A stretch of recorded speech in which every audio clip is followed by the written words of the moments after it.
Ilusio handiz, zeatik badakit ze erronka duzkogun, ez nahiz atzo goizekoa, azkenengo urte askotan egon naiz nago, korporazio honetan, eta badakit ze erronka duzkogun, baina ilusio falta egiten da erronka horri aurre egiteko, responsabilitate puntu batekin be bai, zeatik egoera honetan gauza honei aurre egin behar zaie, eta konfiantza guztiekin, personekin daukun indarra, ezta? Gu daukun konfiantza asko dauzkun personekin, eta horrekin aurre egiteko ilusioa osoa.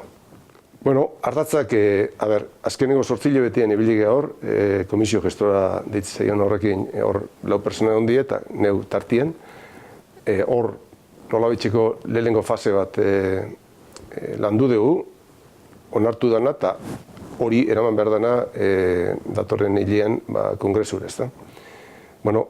Hori pausu hori eman da, baina horren bigarren atal bat, faltitzen da, bigarren fase bat. Eta bigarren fase hori lantzia, eta bigarren fase horretan oso garrantzitsu ikusten detena da kooperatiben partizipazio. Kooperatibekin, kooperatibeteko personak ikustea eta zertan mamitzen dan proiektua eta ez gauza teoriko bat egin. Eta hortan, hori izango litzake urrengo hilabetetako lana.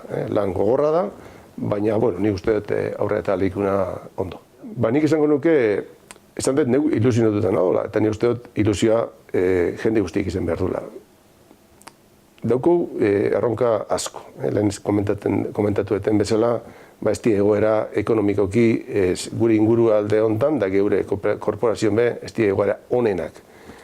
Baina geu dauzkun kapazitatekin nik bat inungo dudaik dauzkun personekin aurre egin lehikiuna eta askoz hobeto gauza egin lehizkiula.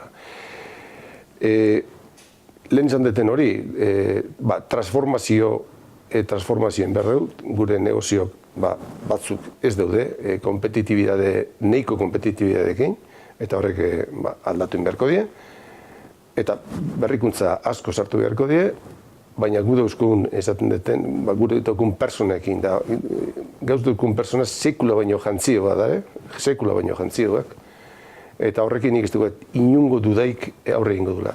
Nahiko nuke azpimarratu baita, geure kooperatibista izete horrekin, hori buruz. Nik gu kooperatibezkea, kooperatibak egin due Mondragon hau, eta kooperatibistak egin due Mondragon hau, eta kooperatibista militantzia hori berrezpiztu behar dugu, zeatik azken urtetan nik uste dut pixkat hori hautzen jundala. Eta hori urrengo generazio eitxa, gazte jendia eitxa hori landu behar deun gauza bada.